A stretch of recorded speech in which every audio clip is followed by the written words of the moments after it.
لا ضد له ولا نداد له وأشهد أن سيدنا وحبيبنا ومولانا محمدا عبده ورسوله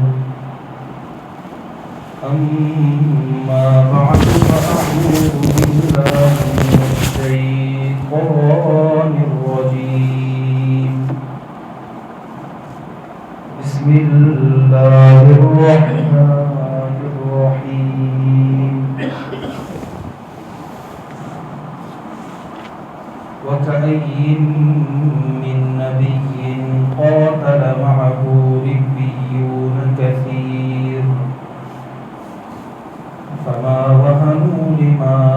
أصابهم في سبيل الله وما ضعفوا وما استكانوا والله يحب الصابرين وما كان قولهم إلا أن قالوا ربنا اغفر لنا ذنوبنا وإسرافنا في أمرنا وثبت أقدامنا وانصرنا على القوم الكافرين فآتاهم الله ثواب الدنيا وحسن ثواب الآخرة والله يحب المحسنين وقال رسول الله صلى الله عليه وسلم لكل غادر لواء أو كما قال عليه الصلاة والسلام صدق الله وصدق رسوله النبي الأمي الكريم اللهم صل على محمد وعلى آل محمد كما صليت على إبراهيم وعلى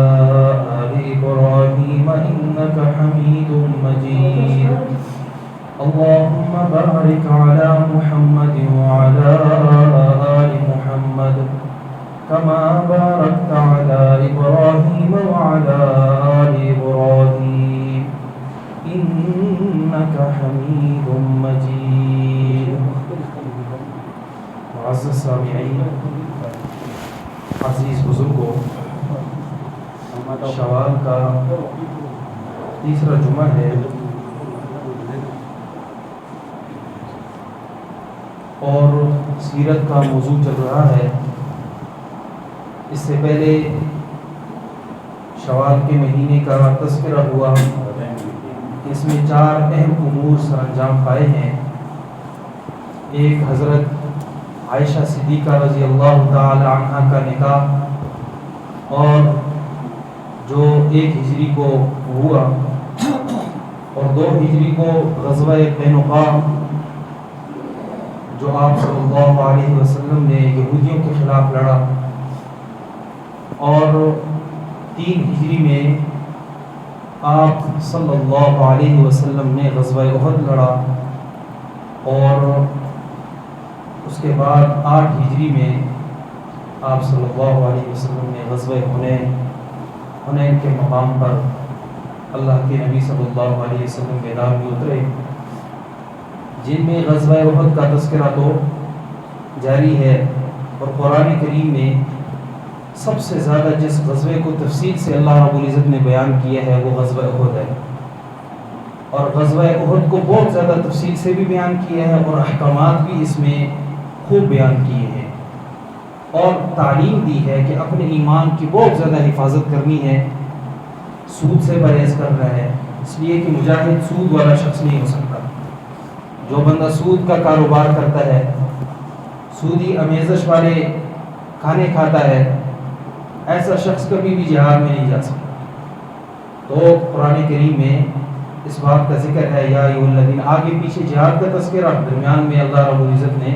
یا ایھا الذین آمنوا لا تأکلوا الربا، ایمان والو سود نہ کھاؤ، تو واضح احکامات موجود ہیں۔ آج جس غزوے کا ذکر کر رہا ہوں وہ غزوہ قینقاع ہے۔ غزوہ قینقاع کی سے یعنی پہلے یہ 2 ہجری میں لڑا گیا، اور آپ کو معلوم ہے کہ غزوہ بدر بھی 2 ہجری کو ہوا ہے۔ آپ صلی اللہ علیہ وسلم کے ساتھ جب یہ لڑائی ہوئی ہے تو یہ یہودیوں کی دھوکہ بازی کی وجہ سے ہوئی ہے کہ انہوں نے آپ صلی اللہ علیہ وسلم کے ساتھ معاہدے کو توڑا ہے۔ آپ صلی اللہ علیہ وسلم مدینے آئے، ہجرت کی، تو آپ صلی اللہ علیہ وسلم نے وہاں 3 قبائل یہودیوں کے تھے، بنو نذیر، بنو قریظہ اور بنو قینقاع، اور ان تینوں قبائل کے ساتھ اور دیگر بھی جتنے اور قبائل تھے سب کے ساتھ آپ صلی اللہ علیہ وسلم نے معاہدہ کیا۔ معاہدہ کی شکیں یہ تھی کہ کوئی بھی شخص اگر مدینہ پر چڑھائی کرے گا ہم آپس میں متحد ہو کر اس کا مقابلہ کریں گے، اور کسی شخص پر بھی ظلم نہیں کریں گے مدینہ میں، اور کسی بھی شخص کو مدینہ سے بغیر کسی غلطی کے جرم کے اسے منبدر بھی نہیں کریں گے۔ اس طرح اور بھی شکیں تھیں۔ اس غزوے کی صورتحال 2 چیزوں سے ہوئی ہے، ایک آپ صلی اللہ علیہ وسلم کی مخالفت سے، اور ایک یہودیوں نے اس معاہدے کو توڑنے کی وجہ سے۔ اللہ کے نبی صلی اللہ علیہ وسلم نے، یہ وہ بھی یہودی ہیں کہ انہیں اللہ کے نبی نے موقع بھی فراہم کیا، لیکن اس کے باوجود بھی یہ لوگ باز نہ آئے۔ ابتدا اس طرح ہوئی کہ ایک شخص مسلمان، ایک عورت جو ہے وہ خریداری کے لیے مدینہ کے بازار میں آئی، اور مدینہ کے بازار میں یہودیوں کی بھی تجارت تھی، مسلمانوں کی بھی تجارت تھی، اور اسی طرح اور بھی دیگر افراد جتنے بھی لوگ تھے سب ادھر تجارت کرتے تھے۔ آپ صلی اللہ علیہ وسلم کا صحابی جب یعنی ایک صحابی عورت تھی، وہ جب اس مقام پر آئی اور خرید و فروخت کر رہی تھی کہ مدینہ کے ان یہودیوں نے اس سے بدتمیزی کی،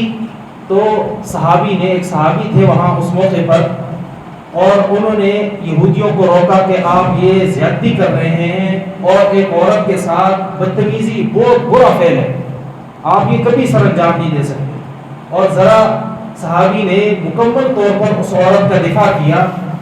جیسے دفاع کیا تو ان لوگوں نے مل کر اس صحابی کو شہید کر دیا۔ سب سے پہلے تو معاہدے کی خلاف ورزی بھی آئی۔ آپ صلی اللہ علیہ وسلم نے سب سے پہلے تو مطالبہ قصاص کا بھی کیا، ساتھ ساتھ یہ مطالبہ کیا کہ آپ اس سے جو ہے معافی مانگیں۔ عورت کی تضحیک یہ اسلام میں ممنوع فعل ہے۔ عورت ایک اسلام کا، معاشرے کا اہم فرد ہے، اور اس کی عزت کو آپ صلی اللہ علیہ وسلم ہی ایسی شخصیت ہے کہ جس نے بحال کی ہے۔ اس سے پہلے آپ صلی اللہ علیہ وسلم کی زندگی سے پہلے تو عورت کو کھیل تماشے کا محور سمجھتے تھے، کھیل تماشا سمجھتے تھے۔ تو اس وجہ سے آپ صلی اللہ علیہ وسلم نے جب یہ ان کے ساتھ معاہدہ کیا، تو معاہدے کی جب انہوں نے اس شک کو توڑا، آپ صلی اللہ علیہ وسلم نے پھر بھی انہیں موقع دیا کہ جو ہے ایسا نہ کرو، توبہ کر لو، اس معاملے سے موقع فراہم کیا۔ لیکن باوجود اس کے کہ اس سے معافی مانگتے، الٹا انہوں نے مشرکین مکہ کا ساتھ دیا، اور آپ صلی اللہ علیہ وسلم کے جو ہے خلاف یعنی مشرکین مکہ کو بھڑکایا بھی، انہیں آبادہ بھی کیا کہ مسلمانوں کو جو ہے ختم کرنے آپ آئیں اور ہم آپ کی مدد کریں گے۔ تو آپ صلی اللہ علیہ وسلم نے ان کا محاصرہ کیا، یہ قلعے میں بند ہو گئے، اور محاصرہ کیا 15 دن۔ اللہ کے نبی صلی اللہ علیہ وسلم نے ان لوگوں کا معاہدہ یعنی اس حیثیت سے کہ انہیں بار بار آپ صلی اللہ علیہ وسلم نے متنبہ بھی کیا، پھر ان لوگوں کو جب یہ آمادہ نہ ہوئے، آپ صلی اللہ علیہ وسلم نے محاصرہ کرنے کے بعد ان لوگوں کو یہ مدینہ سے جلاوطن کر دیا، اور مدینہ سے جلاوطن کرنے کے بعد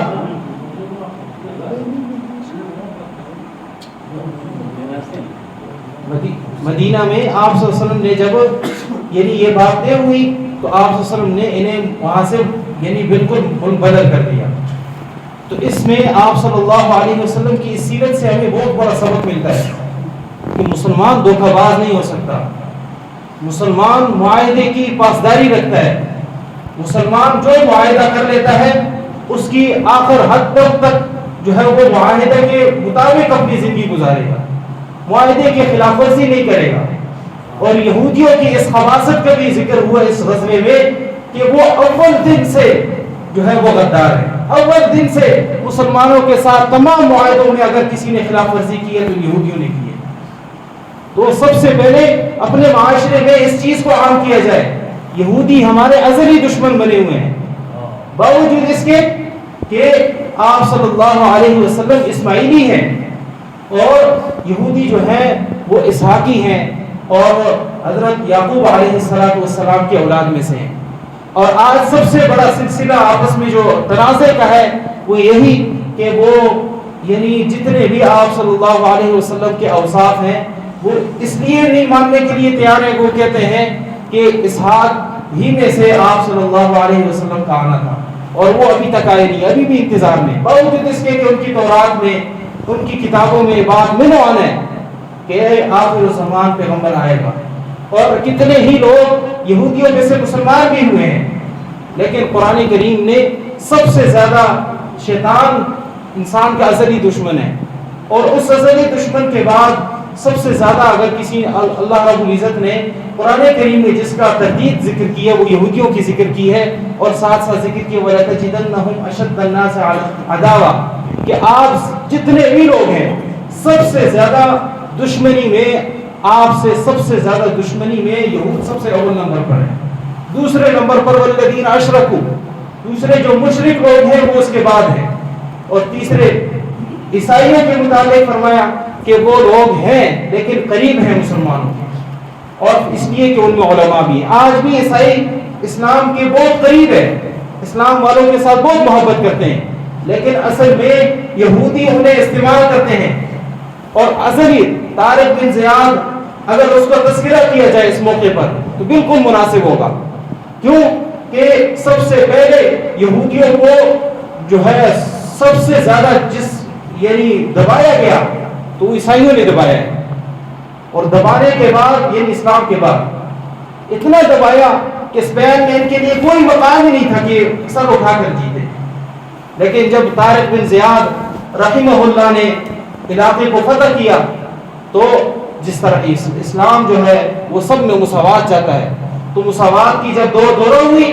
تو ان یہودیوں نے وہیں سے جو ہے وہ سر اٹھایا، کیونکہ اسلام مساوات کا بہت احترام کرتا ہے، برابری کا بہت احترام کرتا ہے. ایک ذمہ اگر یہ یہودی بھی اگر اسلامی سرزمین پر رہتے ہوئے وہ اسلامی یعنی قانون کے تحت اپنی یہودی عبادات کو سر انجام دیتے ہوئے وہ اگر زندگی گزارتا ہے، اگر کوئی مسلمان اس یہودی کو بھی قتل کرے گا تو اسلام کہتا ہے کہ اس کے بدلے میں اس مسلمان کو قتل کیا جائے. اس لیے کہ یہ تو امن معاہدے ہیں، وہ اگر یہاں آئے اس کے خون کی ذمہ داری مسلمانوں کی ذمہ ہے. لیکن پھر بھی اس بات کو مد نظر رکھے جائے کہ اسلام تو مساوات ضرور چاہتا ہے، یہودیوں کے ساتھ بھی یہی مساوات چاہتا ہے. اور کتنے ہی یہودی ہیں جو خود کہتے ہیں کہ اسرائیل یا اس کے ہم نوا جتنے بھی لوگ ہیں یہ برا کر رہے ہیں، مسلمانوں پر ظلم ستم ہر طرف عام ہے. اور اس میں سب سے زیادہ یہودی جو ہے وہ عیسائیوں کو بھی استعمال کر رہے ہیں اور اسی طرح جو ہے دیگر اقوام کو بھی استعمال کر رہے ہیں، خود مسلمانوں کو بھی استعمال کر رہے ہیں. کتنے ہی مسلمان ہیں ان کے ساتھ آج بھی اپنے تعلقات کو جڑے ہوئے ہیں. کیا ان کے ساتھ معاملات ختم کرنے کا آج سے بہترین موقع کوئی اور ہو سکتا ہے؟ ایک مسلمان ہو جس کے دل میں اللہ کے نبی صلی اللہ علیہ وسلم کی عظمت ہو، جسے یہ معلوم ہو کہ آپ صلی اللہ علیہ وسلم میرے نبی ہیں، میری جان سے میرے مال سے ہر چیز سے بڑھ کر میرے لیے اللہ کے نبی عزیز ہیں، آج وہ پھر بھی اپنے معاہدے کو برقرار رکھے. اس کا مطلب یہ ہے کہ وہ غدار ہے. اس کا مطلب یہ ہے کہ وہ دھوکے بازوں کا ساتھ دینے والا ہے، غدار کا ساتھ دینے والا ہے. اللہ کے نبی صلی اللہ علیہ وسلم نے فرمایا لِكُلِّ غَادِرٍ لِوَاءٍ کہ ہر دھوکہ کرنے والے، ہر معاہدے کو توڑنے والے شخص کے لیے قیامت کے دن ایک جھنڈا ہوگا اور وہ اس جھنڈے کو لیتے ہوئے جو ہے وہ جہنم جائیں گے. تو اس وجہ سے جتنے بھی ممالک، جتنے بھی اسلام کا نام لینے والے لوگ ہیں، اگر وہ آج یہودیوں کے ساتھ اپنے تعلق کو ختم نہیں کرتے، خصوصاً ان یہودیوں کے ساتھ جو مسلمانوں کے ساتھ جو ہے وہ میدان میں ہیں، اور یہ ہم سب پر ذمہ داری ہے کہ اپنے معاشرے میں کم از کم اپنے بھائیوں کو تو بتائیں. آج ہمارا بھائی ہمارے خلاف ضرور ہے، یہودیوں کے خلاف نہیں ہے. جتنی ہماری وہ غیبت کرتا ہے، جتنا ہمارا وہ برا بھلا کہتا ہے اپنے مسلمان دوسرے بھائی کا، اتنا وہ یہودیوں کا نہیں کہتا. جتنا وہ ہمارا یعنی خیرخواہ ہونا چاہیے تھا، وہ خیرخواہ ان لوگوں کا ہے، ہمارا نہیں ہے۔ کیوں؟ ہمارے معاشرے میں ان کی فضا ہے، ایک ایک چیز پر وہ کروڑوں روپے لگاتے ہیں، کتنے ہی باتیں جو ہے وہ انسان۔ اصل میں ہمارا مقصد سیاسی میدان میں نہیں ہے، کوئی بھی سیاسی چیز جو ہے یہاں ذکر مقصود نہیں ہے، مقصود ہمارا دینی لحاظ ہے کہ دینی لحاظ سے، شرعی لحاظ سے ہم پر بہت سے امور ہم پر ضروری ہیں۔ ان میں سب سے پہلی بات کہ اپنے مسلمان کا درد محسوس کریں، ان کے درد کو اپنے درد بنائیں، اس لیے کہ آپ مسلمان کی خاصیت یہ ہے کہ جب ایک مسلمان کے سر میں درد ہوتا ہے سارا جسم بے چین ہوتا ہے۔ اسی طرح ہر ایک مسلمان کسی اگر مغرب میں ہے، مشرق میں ہے، وہ ہمارا بھائی ہے، وہ ہمارا بھائی ہے، وہ ہمارا بیٹا ہے، وہ ہمارے والد کی جگہ پر ہے، وہ ہمارے جو ہے رشتہ داروں کی جگہ پر ہے، یعنی ہمارے ان کے ساتھ سب سے زیادہ قریبی رشتہ ہے۔ اس وجہ سے ان کے ساتھ جتنے بھی یعنی معاملات ہیں، ہم جتنا کر سکتے ہیں اپنے وساطت سے وہ اتنا کرنا چاہیے۔ اپنے جو ہے لوگوں کے نظریات کو درست کی جائے، لوگوں کے نظریات کو، لوگوں کے مائنڈ سیٹ کو اس لحاظ سے درست کیا جائے۔ یہودی ہمارے دشمن ہیں، ان کے ساتھ دشمنی والا معاملہ کیا جائے، نہ کہ ان کے ساتھ دوستی کا۔ تو جتنے بھی یعنی میں یہاں ذکر کرنے کا مقصود بھی نہیں اور نہ ہی اتنا وقت ہے کہ بہت سے وسائل ہمارے پاس ہیں، ہم استعمال کر سکتے ہیں، ہم اپنے مسلمان بھائیوں کی مدد کر سکتے ہیں، وہ ہم استعمال نہیں کر رہے ہیں۔ اور ان میں سب سے بڑا مقصد وہ یہ کہ ہم مسلمانوں کو آپس میں بھائی چارگی کی طرف لائیں، اتحاد کی طرف لائیں، اور اتحاد کے لیے اللہ کا کلام ہے، اللہ کا کلام اور اللہ کے نبی کی سنت ہے۔ اس وجہ سے سارے مسلمان اس کے لیے کوشش کریں۔ اللہ مجھے بھی عمل کی توفیق عطا فرمائے، آپ کو بھی عطا فرمائے۔ ساتھ ساتھ اپنی دعاؤں میں کثرت کے ساتھ ذکر کریں۔ دعا اگرچہ دعا کے بعد اللہ کے نبی صلی اللہ علیہ وسلم نے قدم بڑھائے میدان میں، بدر کے میدان میں تھے، اللہ کے نبی صلی اللہ علیہ وسلم خیمے میں رو رہے ہیں اللہ فتح دے دے، لیکن فتح اس دعا سے نہیں، آگے عملی کام سے ہوئی۔ لیکن دعا بھی ہتھیار ہے، اس لیے کہ مومن کا تو زیور ہے دعا۔ کم از کم اگر ہم آگے والا قدم نہیں اٹھاتے تو دعا سے تو پرہیز نہ کیا جائے۔ بعض لوگ دعا کو بھی نشانہ بنا لیتے ہیں کہ مس دعا نہیں ہے، دعا نہ مانگو۔ تو کتنے ہی مسلمان ہیں کہ ان کی باتوں میں آتے ہوئے وہ آگے جہاد کا قدم بنانا تو دور کی بات، دعا سے بھی گئے، دعا بھی نہیں مانگ رہے۔ اپنے خلوت میں، اپنی جلوت میں مسلمان بھائیوں کا تذکرہ کیا جائے، دعا کی جائے کثرت کے ساتھ کہ اللہ تو ان کی مدد فرما، اے اللہ مجاہدین کو عروج نصیب فرما، اے اللہ وہاں کے رہنے والے مظلوم عورتوں کی، بچوں کی تو حفاظت فرما، اے اللہ ہمارے ایمان کی حفاظت فرما، ہمارے ایمان کی حرارت کو ہمارے لیے جگہ، ہمارے حکمرانوں کی ایمان کو جو ہے جگہ، ان کو منافقت سے بری فرما، اے اللہ انہیں ایمان کی دولت نصیب فرما، ایمان کے مطابق اپنی زندگی گزارنے کی توفیق نصیب فرما۔ اللہ مجھے بھی اور آپ کو بھی